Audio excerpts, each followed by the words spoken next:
So to make sure we have a altruistic motivation for being here, participating in this session, I will read a couple of verses from the first chapter of Shantideva's text, Engaging in the Bodhisattva's Deeds.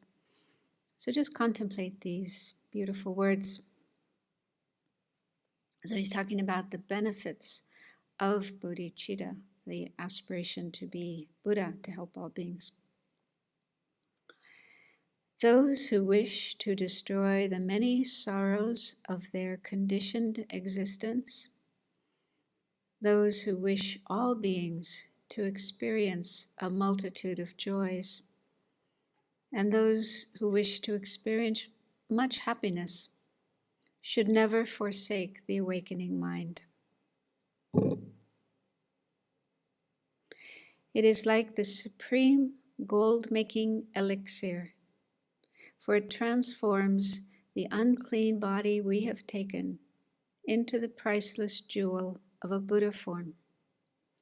Therefore, firmly seize this awakening mind.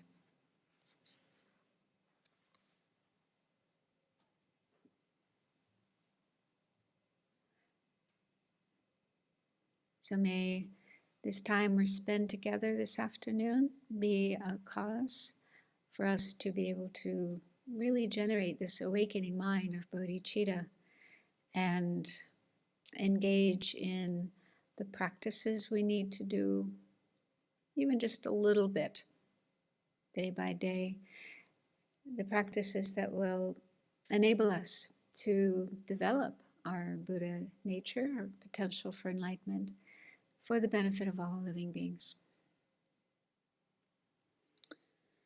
So, before I forget, I might forget to say this at the end, but so I'll say it now. So tomorrow is the birthday of His Holiness the Dalai Lama, his 85th birthday. And I thought it would be really nice as a present, a gift to His Holiness, that we just dedicate all the activities that we're doing tomorrow, but also during the retreat. We're doing a lot of virtue, doing the practice of Tara and the various other practices, like in the morning session, and also studying, learning this text, trying to understand this difficult text of Shantideva on the perfection of wisdom. And we will do some special prayers. I thought we could do them at the end of the morning teaching. We'll do the long life prayer for His Holiness and a couple of other prayers. But we can just, think during the day that it is His Holiness's birthday and really dedicate our merit, our positive energy, that he will have many more years of excellent, perfect, good health and be able to continue to teach us, to share the Dharma with us. Okay, so there were a few questions related to the Tara practice, so I'll take care of those first.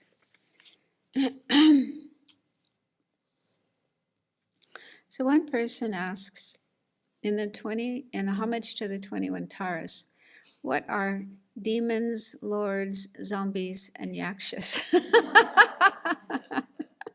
Well, that's a good question. These are unfamiliar. Well, not all.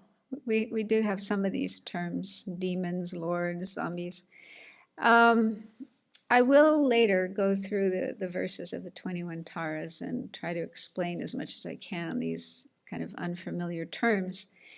But I think my understanding is, Indian culture, both in Hinduism and in Buddhism, they have these different kinds of creatures that they talk about. And we have similar things too. We talk about fairies and goblins and what else? elves, trolls, you know. Fairies, yeah, I mentioned fairies. Yeah, so I think it's similar. They're beings that maybe not everybody sees them, but some do. Some see them. Yeah. And some of them can be mischievous and cause problems for us, for people, and also for meditators. Like in Buddhism, they often talk about Mara. Mara's disturbing people who are meditating. Even the Buddha, just before he became enlightened, was disturbed by Maras. And so it's useful to know ways in which we can deal with these creatures. So if we do happen to find ourselves bothered by them, we can turn to Tara and ask her help. She's more powerful than they are. And I was wondering myself about yakshas. So I did find in this book, in Praise of Tara, in the glossary, a little bit of information about these creatures. So it's a class of semi-divine beings, generally beneficent, but sometimes malignant, so that it is well to propitiate them with offerings. Many are local divinities of the countryside, often dwelling in sacred trees and guarding the treasure buried nearby. Others live on Mount Meru, guarding the realm of the gods, and so on. So anyway, it's just some kind of creature. And then the question was also about Mandara and Vindhya. So these are mountains in India, probably sacred mountains. Yeah. So some of these things we'll look at later when we go through the 21 homages. Another question is about the 21 homages. Do people use Tara Tara Pe and Hara Hara Tutara as mantras? I've never heard of that. So I can't say, I mean, there's lots of different practices and different ways of practicing Tara. So it could be in some other tradition, but it's just not something I have heard of. Another question. With Tara, who dispels extremely fearful plagues, is there a practice we can do or mantras we can recite to help with COVID-19? Yeah. Well, when this pandemic first kind of exploded in this planet, His Holiness the Dalai Lama did give the advice to do the practice of Tara as a remedy to this this disease. So I think we just do this practice like you've been doing. If you can do the long version, that's fine. Otherwise, just visualize Tara and recite her mantra. So that is one of Tara's specialties to help clear away disease and plagues and so on. Okay, this is again related to Tara. As Tara is Lamo, that's a Tibetan term, which can be translated as goddess. Do you think it's possible that this is the reason she wears jewelry? Yeah, well, this term La is the masculine form, and Lamo is the Tibetan form, the female form, feminine form. So those terms, with my limited knowledge of Tibetan, those are the terms used. They are sometimes used for deities like Tara, Chenrezig, and so on, the various tantric deities. They are sometimes referred to as La and Lamo. But those terms also are used for samsaric beings, samsaric gods, like in the Buddhist explanation of things. There's all these different realms of sentient beings. And some of these are what we call gods or deva. Deva is the Sanskrit term, which is translated as La or Lamo. And we sometimes translate them as God with a small g, God and goddess. So those beings are in samsara. They are still under the influence of ignorance. They haven't realized emptiness, and so they still have afflictive emotions and karma. So they're still in the cycle of samsara, subject to death and rebirth. They're not beyond samsara. So yeah, I think my understanding is in some of these deities or gods, yeah, they wear these very beautiful clothes and jewels and so on. So that could be the reason that deities like Tara and Shamrezik and so on, they appear in that kind of form. They appear as gods or as goddesses with that kind of way of dressing. And I have to say, I feel a little uncomfortable with using the term God or goddess for deities like Tara, because, like I say, those terms are usually used for samsaric gods and goddesses, whereas Tara and Shamrezik and so on are beyond samsara. They're free of samsara. They are enlightened beings. Their minds are fully enlightened, fully awakened. But then I was thinking about that this afternoon and how, we say that a Buddha can manifest in any form at all and do so in order to benefit sentient beings. So even though they are fully enlightened, their mind is beyond samsara, beyond, all afflictions and obscurations and so on. But to help us, to communicate with us, teach us, guide us, they appear in different forms. They can appear as human beings. They can even appear as animals, cats and dogs and birds and so on. And so, of course, they could appear as gods and goddesses to help the beings in those realms and also to help us. Okay, so they take that form, but that isn't their real form. It's not that they are these kind of limited beings the same way we are. I don't know if what I'm saying makes sense, but yeah, I was just kind of talking to myself about this and thinking that, yeah, just because they appear as gods and goddesses doesn't mean that's what they really are. Their real nature is beyond that, higher than that. But they take that kind of form just to benefit us and to benefit other beings. So, yeah. So that, as this person says, that could be the reason why they wear jewelry. Yeah. Anyone here have any question about Tara, practice of Tara?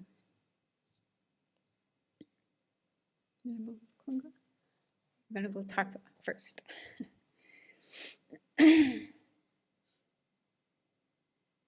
Just wondered if you could tell us any stories about your own experience.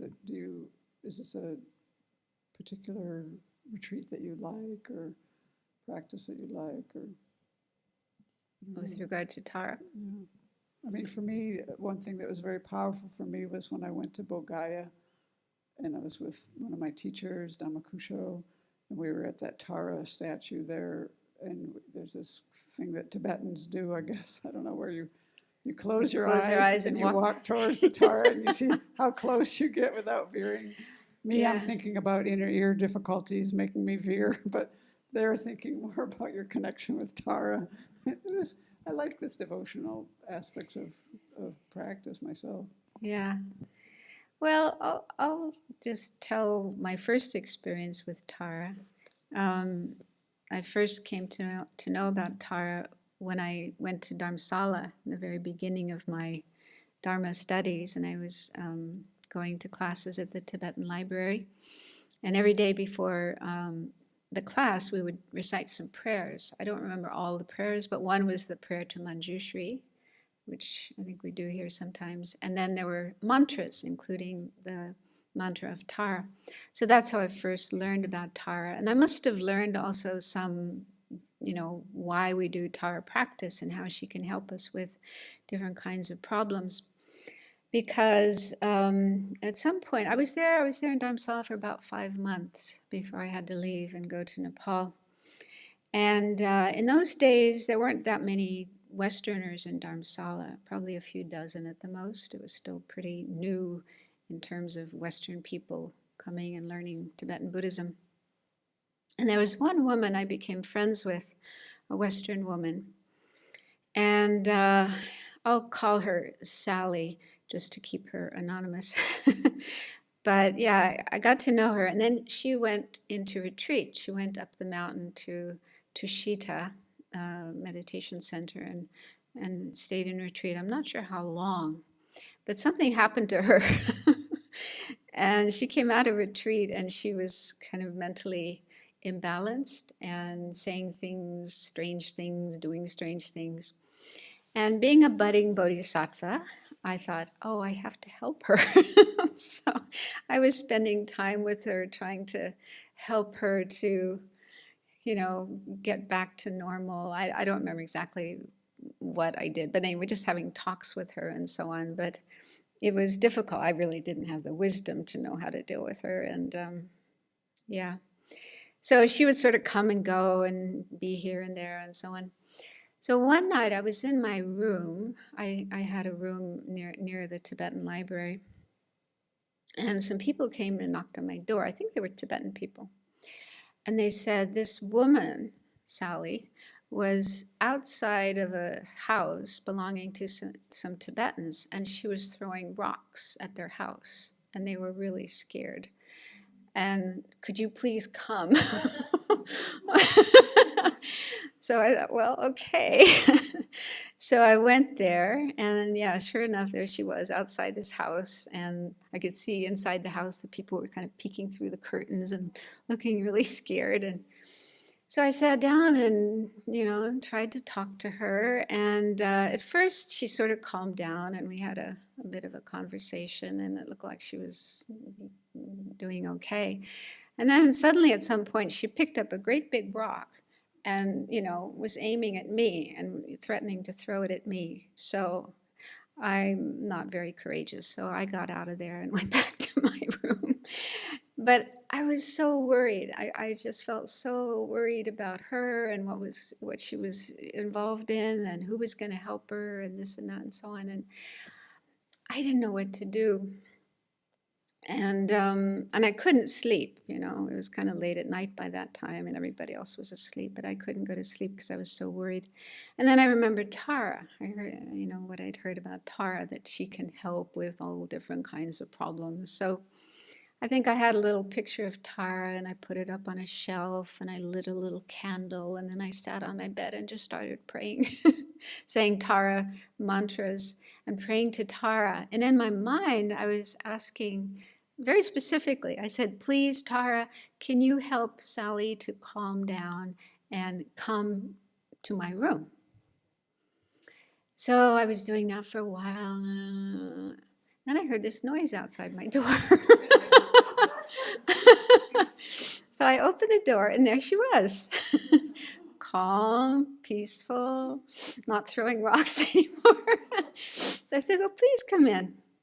So, we talked for a little while and then we both went to bed. I had an extra bed in my room and whew, but I was thinking in my mind, wow, this works. It almost seemed like a miracle. There was such a transformation from the way she had been before to the way she was now. And she actually, she came. That's what I asked for. And she came to my room. She could have gone somewhere else. So I thought, this is really amazing. So, but unfortunately, that wasn't the end of the story. The next day, she went off again. And eventually, I think she had to be taken back home by the authorities because she was just behaving very strangely. And then I lost touch with her for many years, but then not so many years ago, I was in Bodh Gaya. I think it was the Kala Chakra initiation the Dalai Lama was giving. And I saw her there. And it was like decades since I last saw her. And she looked okay. We talked a little bit, and she had a daughter. Daughter looked fine, very smart, very bright. And she looked okay. We didn't talk about that old story. Just leave that behind. But anyway, it was nice to see that she was okay and she was still very much into the Dharma. So, yeah, that was kind of the first experience I had with Tara. And then it just gave me confidence. When you have an experience like that, you have confidence. And then if you have other situations where you feel the need for help, then you're more likely to turn to Tara. So I have prayed to Tara and relied on Tara and many times for different situations.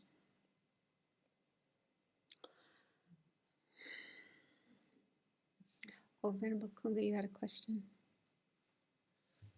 It's kind of like a comment, a question. The person who was asking about all the jewelry on Tara, and it made me think about how these deities are depicted in a way that really resonated with ancient Indian culture. So they found all these jewels very beautiful. They found the Indian features very beautiful. And so it comes to the West hundreds of years later and transplanted into a very different culture. And I've had to work at sort of becoming comfortable with these forms, and they seem so alien. Like you mentioned, Jolly Green Giant skin, and someone else mentioned, all these heads. It's kind of like intimidating. And so I've watched my mind really want to try and adapt the forms to suit, so that it resonates with me. But I've also heard many teachings that we're not supposed to do that. But then again, sometimes I wonder a little bit, like, if Tara really appeared to a devout person today, wouldn't she appear in a form that was resonant with them, or would she appear in the traditional Indian form? Difficult to know. I think that's a good question. I was just thinking, though, one time Jetsunma Tenzin Palmo was talking about this, and she said, yeah, I guess it's quite common. Western people say, why can't we have the deities look more like us, like, contemporary appearances and way of dressing and so on. So she said, so how would you want to have them appear? Like Mickey Mouse holding a bottle of Coca-Cola in one hand and a hamburger or iPhone, maybe an iPhone in the other hand. I mean, that's kind of going to extreme, but it is a good question. Like, how would we want them to appear that we would feel comfortable with? Jeans and t-shirt, tuxedo. It's like whatever way they might appear, whatever kind of clothing or jewelry or non-jewelry. Some people might feel comfortable with that, but others wouldn't. Yeah. So it would be difficult to find a form that would kind of suit everybody. And I know I've struggled myself with that. Why can't they look more like us and more contemporary and so on? But I think I got beyond that, and I just came to be, okay, that's how they appear. Part of it, I think, is just familiarity. And not be too hung up on the appearance, on the form. That's not the real meaning. Yeah, I mean, all the details of the visualization have a Dharma meaning, a Dharma significance, like the jewels represent the different perfections that the deity has in their mind, and what they're holding in their hands and so on. They all have some Dharma significance. So to focus more on the meaning of it, the meaning of the symbolism, and not worry so much about the outer appearance. But it's certainly possible that if somebody nowadays were meditating on Tara and had a vision of Tara, that, yeah, she might look different.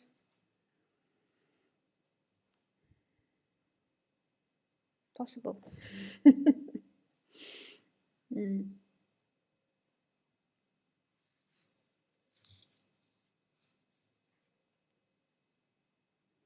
So, let's see. So what I would like to talk about today is this prayer of, related to the 8 fears. It's in the practice book. Where did my book go? It's one of the prayers that you read when doing the Tara practice. It's called Requesting Protection from the 8 Dangers.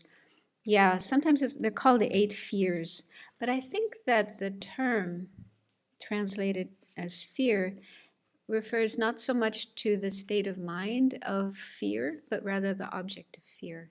I think that's what it really means. 8 things that are fearful, that are frightening, that invoke fear in us. So that's why calling them dangers is a good term. So first of all, in this book of translations of different texts related to Tara, there's a lovely sutra. It's called the Sutra of Arya Tara, who saves from the 8 fears. And it's a little bit short, but I thought I'd read some of it because Tara herself is talking much of the time. So she's actually giving a teaching. So I thought, we can see this as a teaching for us and something to take to heart. So this sutra takes place in one of the God realms on top of Mount Meru. So it says the Lord, the Buddha, was there, and among the assembly was the goddess Tara, and she spoke. So she's giving a teaching to the gods, the devas. Having reached this gem-like paradise, understand actions and their results. Keep to good and leave evil aside. For whoever practices wrong actions will, in the life that is to come, fall down. And she talks about the lower realms. So she's warning the gods, if you don't behave yourself, you could find yourself in one of those lower realms after you die. Beasts are dumb and stupid, one eats another. Up weary paths, down cliffs, they climb and fall. In panic, terror-stricken, trembling with fear, full of caution, one cannot conceive their sufferings. So those are the sufferings of the animals. And then hungry ghosts. Pretas hunger and thirst, and their bodies won't do. Should food or drink appear, another guards it. Or if they eat some, it turns to fire or swords. Their suffering of hunger and thirst can't be conceived. And then the hells. Sentient beings who are born in hells are led against their will by vicious yamas, burned and cooked and cut up with sharp weapons. Their suffering, hot or cold, cannot be borne. Therefore, doing wrong deeds in this life manifests to oneself, magnified. For many eons, fierce sorrow torments one, with no time to escape nor chance to bear it. Understand karmic effect by clear recollection. Unbearable suffering and lamentation torment one. Foul speech, fierce body, and voice also frighten. These and other sufferings can't be conceived. Those who, knowing thoroughly the faults, abandon causes of the 3 realms of woe, and in any gross or subtle sin, never engage with body, speech, or mind. But though happy themselves, aid all migrators, greed, hate, delusion gone, root of compassion firm, and striving with 3 doors, pure, do virtue. Strive in this essence of the most profound. So, in other words, don't do evil and do good, help others, be compassionate, and so on. The fruit of a flower that frost has carried off, though cultivated, will produce no sprout. So too, people who have doubt and break their vows, though they may practice most profound mantras, might think a blessing comes, but it cannot. Their pains become but meaningless fatigue, their mantras like the talk of common folk, their concentrations but like childish thoughts. So in other words, we might do practices like reciting mantras, but if we're not keeping our vows, if we're breaking our vows, then they won't bring any benefit. If people practice those mantras without fault, quickly they will accomplish what they wish. For example, the seed of the banyan tree is tiny, but if well moistened with water and manure, in 7 years it grows a league across. If even external matter has such growth, what of practicing consciousness with consciousness? I find that line rather puzzling. What does it mean to practice consciousness with consciousness? Maybe it just means training your mind. Inner clear light's growth is measureless. So I think she's saying, if we work on taming our mind, transforming our mind, then the growth of our positive qualities, the growth of the mental qualities will be boundless. And then she talks about how traders go out in ships to other countries and find jewels which they bring home. With bodhicitta, relying on love, compassion, joy, and equanimity, practice virtue, and set out on the path of true perfection, you will reach the stage of certain knowledge. So this is her advice. What we should do: generate bodhicitta, the 4 measurables, practice virtue, follow the path of the perfections, and we will reach awakening. If an arrow shot by a man has flown, indeed it's been shot, though one may think not. A person who's realized all reality's meaning goes beyond, though one may think not. So I think she's saying if we realize reality or emptiness, the true nature of all things, then even if we don't think that we're going to achieve something, we will go beyond sorrow, go beyond samsara. And the next line is a little unclear. It says, aspect and nature of actions and parts perfected, without doubt he'll gain the fruit of Buddhahood. If one understands that pure reality, dharmata, emptiness, there is no self, nor life, nor cutting of life, no karma, and no karmic ripening. That person abandons extremes and is liberated. If to realize that benefit, you recite devotedly this essence I'm explaining, sins of 3 countless eons will be consumed. All sufferings of the 3 realms of woe and samsara will be washed away and obscurations cleared. And then she goes on to recite this mantra, which is too long for me to recite, and I probably wouldn't get it right anyway. But anyway, there's a mantra that she teaches. So she goes from talking about the basic teachings: don't do evil, avoid non-virtue, otherwise you'll fall into lower realms. Do virtue, and then cultivate all these positive qualities of the mind, follow the path, develop the wisdom of reality, and you will reach Buddhahood. And then it says, by the power of the Buddha, praise was given to the goddess. It doesn't say who gave this praise, but anyway, these verses of praise resounded. I won't read all of them, but one of the verses is about the 8 fears. Protector from the 8 dangers: lions, elephants, and fire, serpents, robbers, water, plagues, and pishatsas. It's a kind of creature. Homage to you. In this life and in others, from the 8 fears, please protect me. Until I win the transcendent result, let me keep inseparable company with the 10 paramitas of giving, morality, patience, energy, jnana, wisdom, means, vow, and power, and likewise wisdom, knowledge, and so on. So that's just a nice teaching by Tara herself. And that's also one of the sources of this idea that she protects from 8 fears.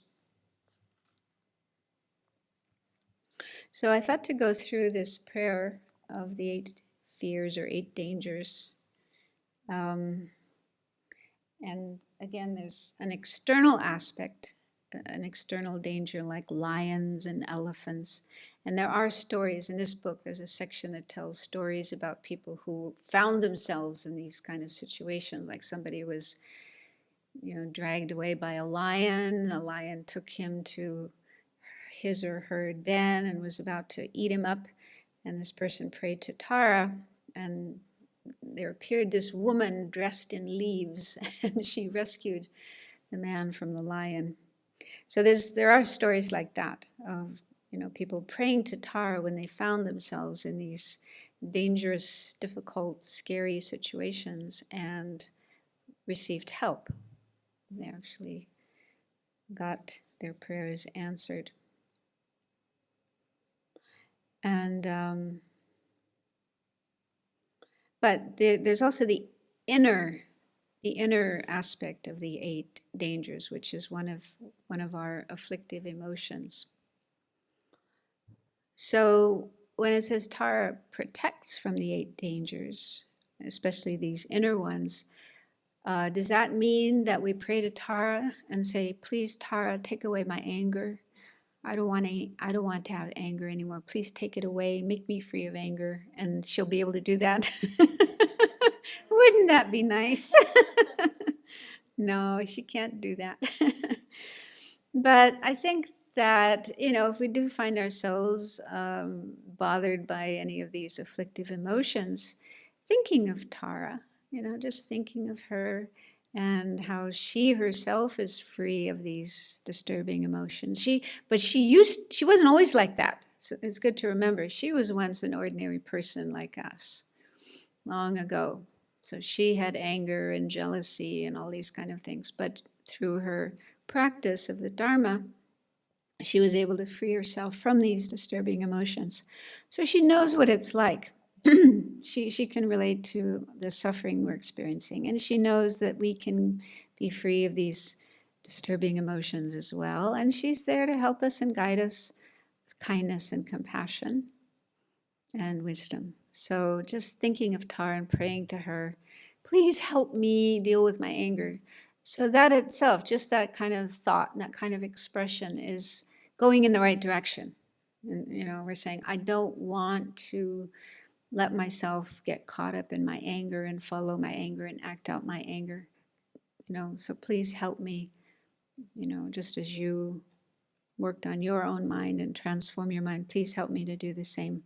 And then we can remember teachings that we've heard on how to deal with our disturbing emotions. Okay, so in the prayer, this is from the first Dalai Lama. Dwelling in the mountains of wrong views of selfhood, puffed up with holding one itself superior, it claws other beings with contempt. The lion of conceit, please protect us from this danger. So conceit is another term for pride or arrogance. I think arrogance is a good term.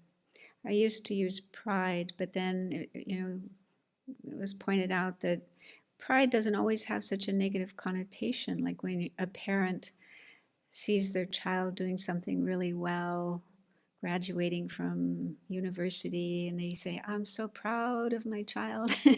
It's not necessarily a negative thing. Yeah. So I think, but on the word arrogance, on the other hand, or conceit, like here, those terms generally do have a negative connotation, nothing positive about them. Yeah, so so arrogance is based on a wrong conception of ourself, an exaggerated, incorrect sense of a real, inherently existing, independently existing I, me, ego, whatever you want to call it. Yeah, so that's the base of it. That's the base of all our emotions. But anyway, on the basis of this wrong view of self and feeling that we are the center of the universe, everything revolves around me, I'm the most important person of all, and so on and so forth, then we have this exaggerated sense of our own importance, our self-importance. And there's different kinds of pride. I won't go through all of them, but some texts mention 7 different kinds of pride. And some forms of pride involve the normal one, feeling superior to others who may actually be inferior in some ways. For example, in terms of our knowledge. Okay, so it might be true that we have more knowledge than another person. That person might know less than we do about a certain thing. But still, if we kind of exaggerate that and we feel, wow, I'm so great, I'm so fantastic, and then look down on and have a condescending attitude towards that other person, it's not a nice attitude. It can lead us to be abusive, to be manipulative, to, just treat people we've probably been on the receiving end of that ourselves, somebody, being arrogant towards us. So it's not a nice experience to have. So not nice if we treat others that way. But then there's also pride where you may even feel superior to someone who is superior to you, someone who actually knows more than you or is better than you in something, but you might still find some way of feeling that you are superior to them. So that's like a very, very distorted kind of pride. Anyway, so I won't go into all the different kinds of pride, but you've probably heard these anyway from Venerable Children. So it's a negative attitude. It's based on a misconception of ourself and our importance. And the way it affects us, it can lead us to behave in ways that are that cause problems for others, make others uncomfortable or unhappy. We might criticize them, put them down, and so on. So that's painful for them. But it's also not good for us. It's not good for us to have this attitude. I love the story they tell in the teachings about how having pride is like being on the peak of a mountain, whereas having humility, being humble, is like being in the valley below. When the rain falls, it hits the top of the mountain but doesn't stay. It rolls down, collects in the valley below. So on the top of the mountain, you don't find much growing. It's barren, dry. But down in the valley, it's very rich, lots of nice things growing. So they say that's similar. If we have pride when it comes to teachings, Dharma, if we're sitting there learning Dharma, listening to teachings or reading or whatever, and we do it with an attitude of pride or arrogance, then it's like our mind is like this mountain peak. It's very narrow. And even if there's wisdom coming from the teacher or from the Buddhas and Bodhisattvas, it doesn't stay in our mind. It's like our mind is closed to that. Whereas humility, if we can have an attitude of genuine humility, not just a pretense of humility, but genuine humility, then our mind is open. And then our mind is like fertile. It's like a fertile ground where lots of things can grow. Good things, knowledge, qualities, realizations, and so on. So we can see the benefit of a humble attitude, humility, and the disadvantages of arrogance and conceit. Then we'll try to work more on that. And so some antidotes to pride, remedies to pride. One is just to remind ourselves of what we're not good at, what we don't know. Because with pride or arrogance, we tend to focus on our good qualities and what we do know, what we can do. And that may be true, that we do have that knowledge and those qualities, but there's probably a lot of things we don't know and things we're not good at and abilities we don't have and so on, and faults that we still have. So it's good to remind ourselves of those, not to put ourselves down. We don't want to go to the other extreme and dump on ourselves and trash ourselves. That's not good either. But just to remind ourselves, I am far from perfect. I have a long way to go, a lot of things to learn, a lot of work to do on myself. So that can cool down this attitude of arrogance. And I also find it really helpful to this is for me one of the best methods, is just to think about where whatever good qualities or knowledge I do have, where they came from. I wasn't born with them. When I came into this world, I was just this helpless, ignorant little baby. I couldn't even feed myself. So whatever I have now, whatever I know, knowledge, abilities, and so on, I learned from others. It was through my parents and my teachers and so on and so on. Many people, many causes and conditions that I have what I have now. So then that again helps you to be more humble, and also gratitude, have gratitude for all those people who have helped you. And also remembering impermanence is very helpful, because we don't know what's going to happen in the future. Like right now I may be really smart, I have a lot of knowledge, but I could be in an accident, get, brain damaged, and then become like a vegetable, or get Alzheimer's and forget everything. I mean, hope not, but we just never know. We never know what's going to happen. So whatever it is we take pride in or we feel arrogant about now, there's no certainty that it's always going to be like that. So it's good to prepare ourselves for that and learn to be content. That even if we forget things or we lose certain abilities or things change and we aren't always the way we are now, that's okay. We can be accepting of that and content with that. So those are some things I have found helpful to deal with pride or arrogance. Then the second one is elephants. Probably don't have too much worry about that here. But in India, yeah, even now, because I heard lots of elephants, and sometimes they come into little villages and knock down people's houses and even kill people. So it is a danger for some people.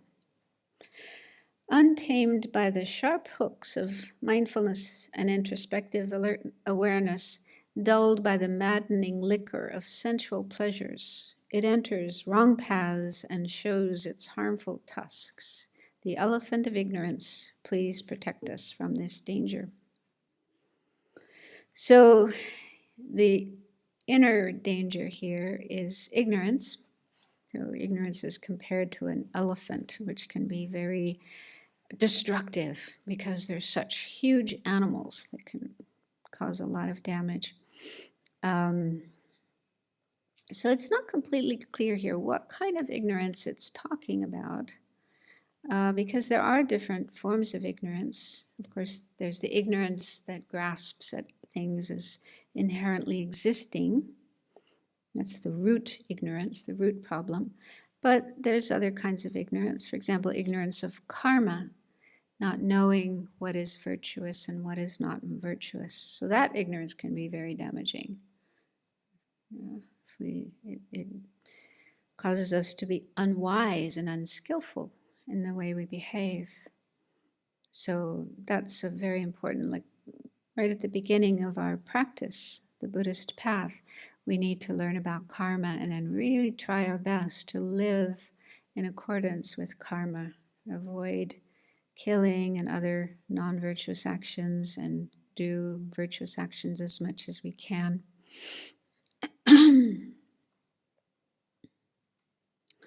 So any kind of ignorance, especially ignorance of Dharma, ignorance of the Buddhist teachings, can be very harmful and destructive. So the remedy to ignorance is to learn, to study, and reflect on what we have learned, try to really make sure we understand it correctly, and repeat our understanding again and again, familiarize our mind with it so we don't forget it. It doesn't go in one area, not the other, but we retain what we have learned and put it into practice as much as we can.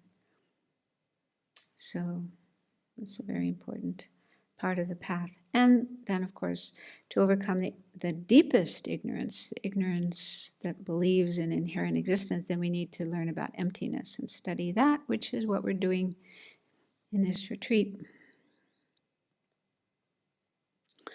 Then number 3 is the fire of anger. Driven by the wind of inappropriate attention, billowing, swirling smoke clouds of misconduct, it has the power to burn down forests of goodness. The fire of anger, please protect us from this danger. So, anger, I think it's a good analogy to say it's like fire. It feels like fire, when you have anger in your mind. It's very, very painful, hot and burning, and you can even turn red. Face become red, have smoke coming out of your ears. And also it said in the teachings that anger can burn or destroy our virtue, good karma that we have created in the past, and the imprints of our good karma are stored in our mind. But getting angry, especially anger at a bodhisattva, a person who's totally dedicated to helping others, to helping all living beings, that kind of anger is very, very destructive and can burn up a huge amount of our merit or good karma. And I find that really powerful to think about. If you compare it to, let's say we have, nobody here has a job, but ordinary people who have a job and get a paycheck at the end of the week or at the end of the month. And so if that money that you earn fell into a fire, you work hard all week, you work hard all month, and then in a few seconds it's all burned up. Anyone would feel very bad about that, very terrible about that. So it's quite similar, because we have to work very hard to create virtue, good karma, merit. It takes a lot of effort, and it would be tragic, it would be devastating to have it all burned up, destroyed by anger. So, and then there are other faults of anger too. It hurts people. If we act out our anger in our words and our actions, then people are hurt, people are damaged, sometimes physically, sometimes just emotionally. So it's very destructive for other people and for relationships. We can really damage relationships by anger. And of course, it's a huge hindrance to spiritual practice, spiritual development, being able to progress along the path, even to attain realizations like concentration, wisdom, and so on. If we don't know how to manage our anger, then when we're trying to meditate, anger can come up in our mind, and our mind just get totally caught up in the anger, and then we're not able to meditate properly. So there's lots of faults of anger. It's good to understand those so that we have a firm intention to not let our mind be carried away by anger. We can't expect that it won't arise. It still arises for a long time, even while we're on the path.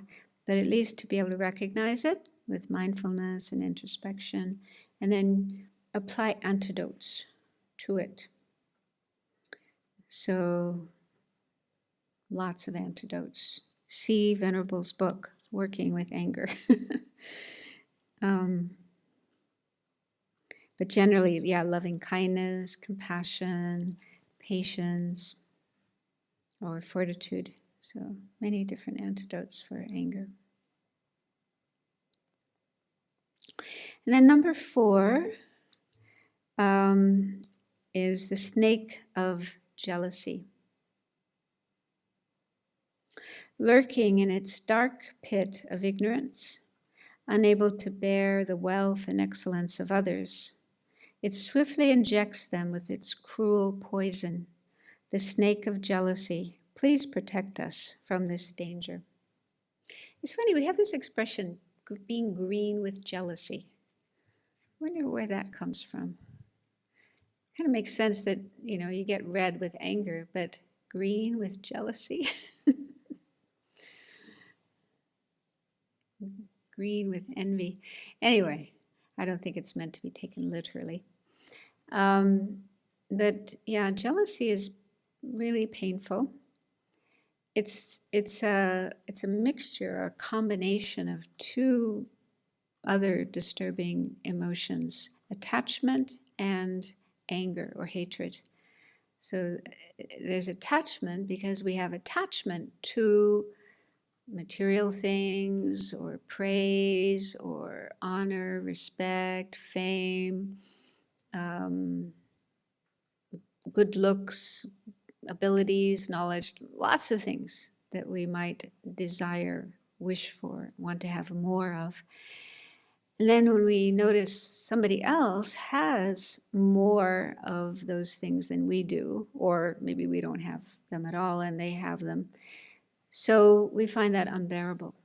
So there's this feeling of, I can't stand that. It's like so painful, almost like a knife in the heart about this other person's good fortune, good qualities, yeah, whatever. So I think we all know what that feels like. It's very, very painful.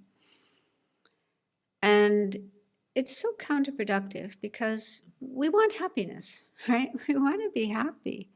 That's our goal. Our wish is to be happy.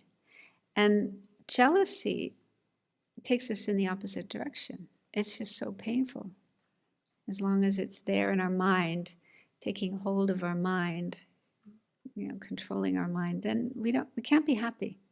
It's impossible to be happy. It just causes us suffering. So that itself is really helpful, just to recognize how painful it is to feel jealous. And ask ourselves, do I really want to feel this way?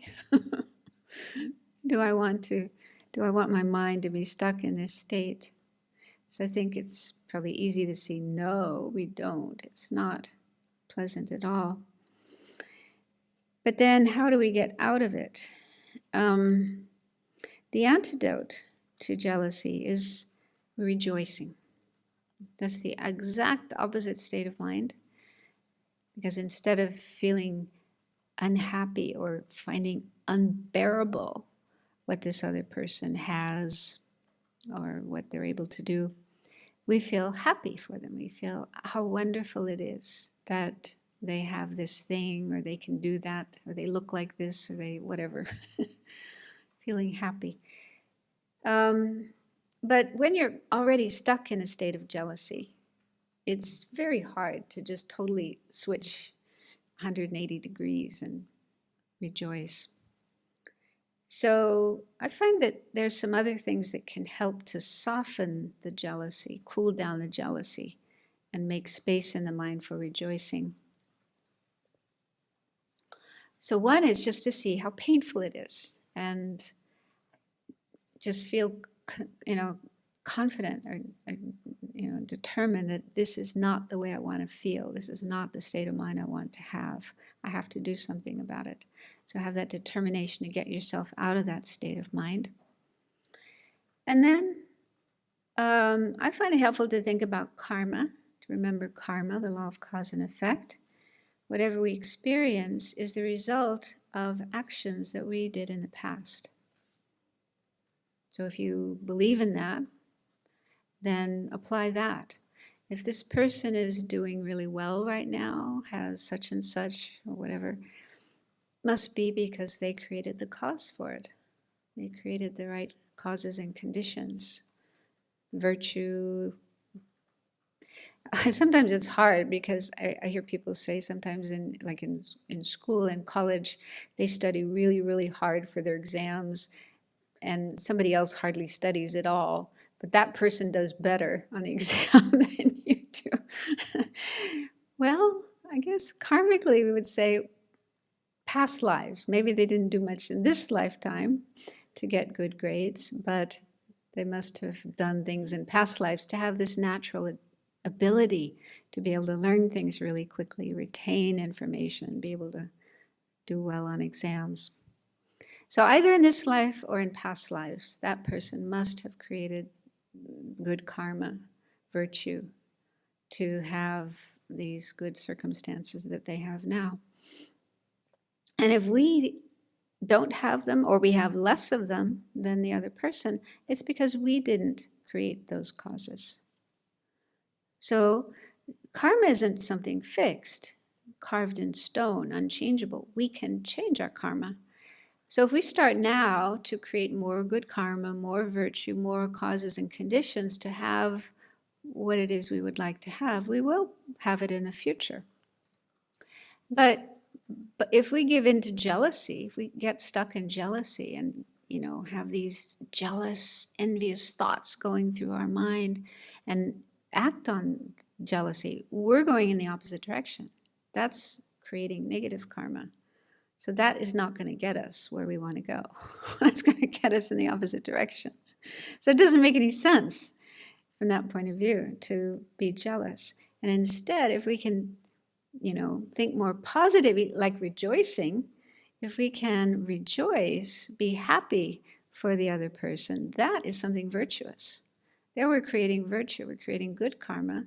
So that's going to create the causes for us to be where we would like to be, to have more of those qualities or whatever it is that we wish to have.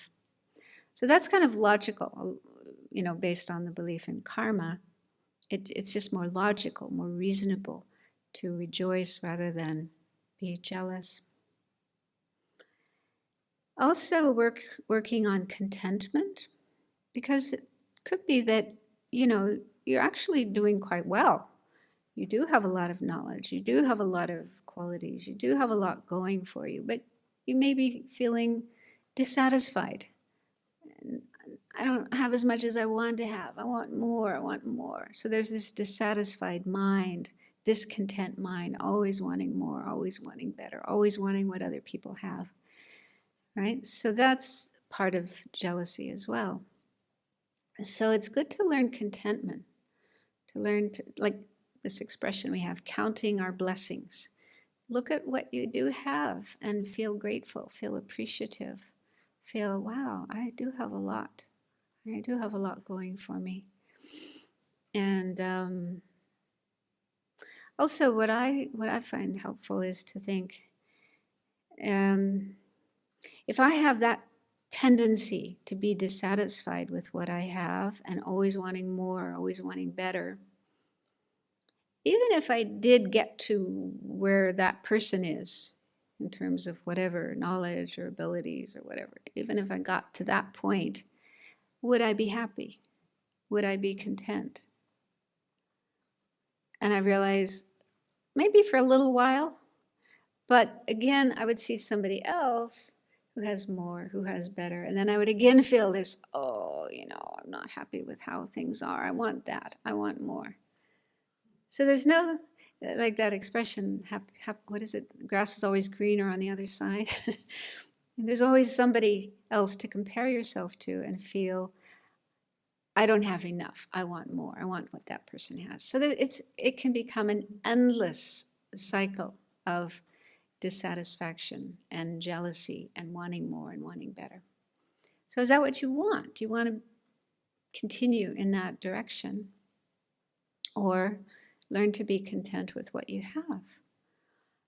And that doesn't mean just being stuck where we are. Like in terms of knowledge, for example, we do value knowledge in Buddhism, having more knowledge. So of course, one of my teachers when said, we should be content with the material things that we have, clothes and food and so on, but not with Dharma knowledge, not with Dharma practice. We should never be content with that, in the sense that we should always strive to have more and do better and so on and so forth. We shouldn't say, oh, I know enough and that's good enough. I'm not going to learn anymore. I'm not going to study anymore. So when it comes to Dharma knowledge and Dharma practice, we should continue increasing that, but not on the basis of jealousy, not on the basis of competitiveness, like we're in a race to see who can get to enlightenment first, who can get wisdom first, who can, it's that kind of attitude isn't right. But I mean, I don't see that here anyway. You don't see people competing with each other. But yeah, the ideal thing is to continue increasing our knowledge and our qualities, our abilities, our practice, and so on, but not in competition with each other, and not out of, because jealousy is also very much connected with our ego, self-centeredness. I want to be the best. I want to know more. I want to be better. Yeah. So that's not the right motivation. Motivation should be altruism. I want to learn more and do better so that I can be more helpful for others. I want to get to enlightenment to be able to help others, not because I want to beat everybody else there, be the first one. So those are just some thoughts that help me deal with jealousy. What else? I've made lists of my antidotes, remedies.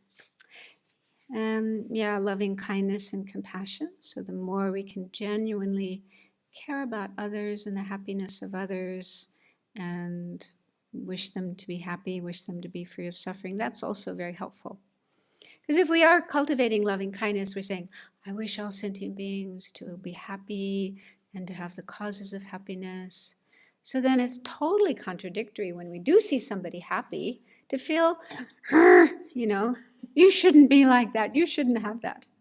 So the more we can cultivate genuine loving kindness, not just from our mouth, but from our heart, then that will enable us to have rejoicing rather than jealousy.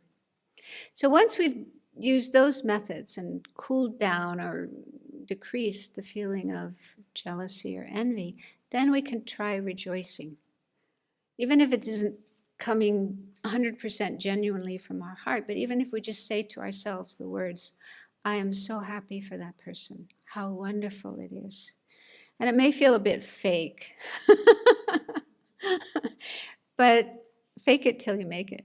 I mean, even to just say that, to try to say those words or think those thoughts in your mind, you'll probably notice, actually, that feels a lot better. That's a much better way to be than jealousy.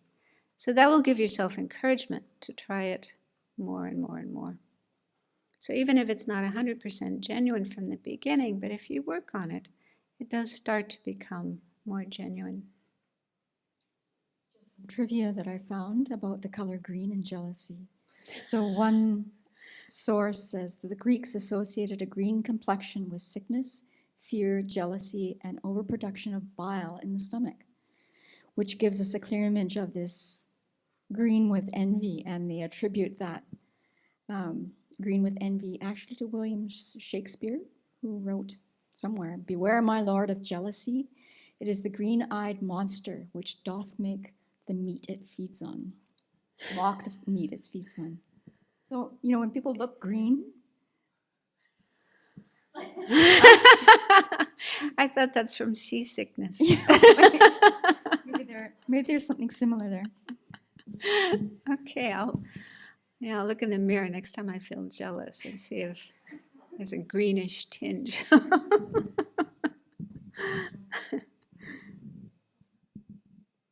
I wanted just to ask you about, so in 2012, Venerable Children taught us some verses by Nagarjuna on this, in the Chinese canon. It was about the 6 perfections and how giving gets rid of the afflictions. So they had like a list of about 25 afflictions and then this one-line verse that he gave. So I just wondered what you thought about this, because I've used this a lot. I had trouble when I first moved here and learned what jealousy was. I didn't really recognize it in myself so strongly before. And then when I tried to do the rejoicing, that was just like dead in the water. It just didn't work. So I was kind of looking for other things. So I've always used this verse of trying to get myself in the frame of mind of wanting to be generous, which right there starts to turn the mind. And then he says, by being respectfully mindful of the recipient, one gets rid of jealousy. And my experience of that is that I found that I actually wasn't looking at the person. Like the whole experience of jealousy was like so inside of myself that I wasn't really I would just make myself look at the person I was jealous of, and I couldn't stay jealous because I was like, for me, jealousy, when it's strong, I'm not really looking at the reality outside of me so much. Like, I've probably blown up that's probably the attachment side that is in there, the desire side that's in there. So I found that this was extremely helpful for me because a lot of times I would say, well, it may look so wonderful, but actually when I really look at the person and see what they're going through, it's actually not so wonderful. Yeah. You know what I mean? So I found this really helpful because I just, then later, I think, once I work it all out, then I could really be joyful. But I really couldn't get there. It just was kind of useless for me at first. Yeah, that's another good thing, another helpful thing is to really look at the reality of that person. And we probably, when we're jealous, we're probably exaggerating and only focusing on certain aspects of the person and their life and not seeing the other things. And if we look more carefully, we'll probably see, okay, maybe there's this thing that's good, but there's this thing that's not so good. So, yeah, it's like a very narrow and distorted way of looking at things. A brief comment, but I also recognize as more as I'm learning my own qualities, as less I have feelings of jealousy, because then I can focus on what I want to develop within myself, what is actually my strength. And then I was wondering, but maybe that's a stupid question, so I don't know.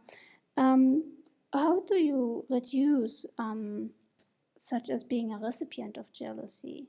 So one thing I was thinking, of course, if I'm as humble as possible, maybe that be one cause of being not a recipient of jealousy.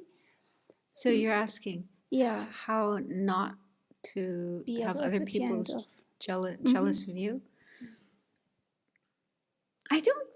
I mean, just my first thought is, I don't think it's our fault if somebody else is jealous of us. I don't think we can prevent that. I mean, look at the Buddha. Devadatta, his cousin, was jealous of the Buddha, and we can't blame the Buddha for that. So, I mean, of course, it's good not to sort of flaunt our qualities and show off and those kind of things. Yeah, it is good to be simple and humble and like that. But even if we behave like that, it's still possible that people could get jealous of us. And I don't think that is our fault. It's not, we are not to blame for that. And have compassion. Have compassion for the people who feel that way. And if they feel like, if they want to talk about it, we can offer them advice, what we have found helpful, but may not work. They may not want to talk to us. So, yeah, that's just the first thought that comes to my mind. Venerable Lama Silver, is there a question online? We'll just do one more and then we'll have to stop. Someone is asking if you could name some of the great teachers or contemporary teachers who had particular connections with Tara.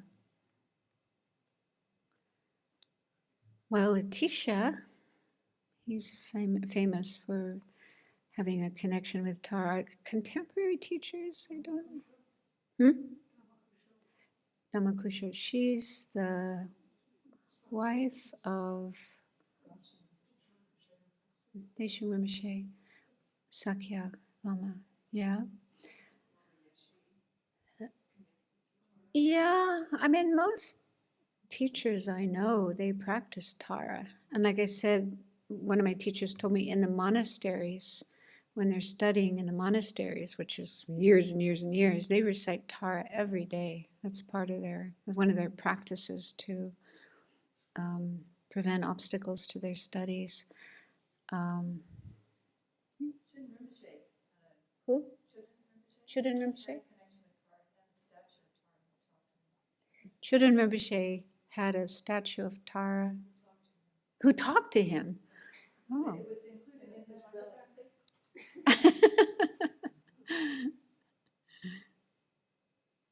After he passed away, his relics were displayed at his Kamsan in South India.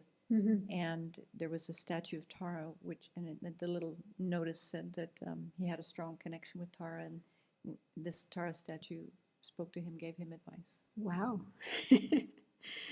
Yeah. So I don't know if everyone knows Choden Rinpoche. He passed away a few years ago, but he was the Lama he didn't escape from Tibet in 1959, but stayed. And they put him in prison for a little while, and then they let him out.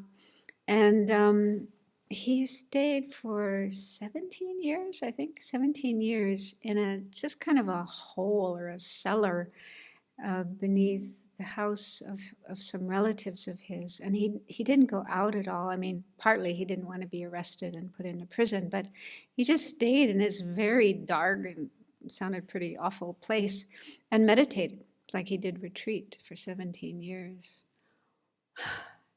He was amazing. And then, yeah, he finally came out of Tibet and was teaching. I had some teachings from him and also a Tara initiation, which was a beautiful experience. It was amazing, just so calm and so powerful. Wonderful teacher. And I guess his reincarnation has been found already.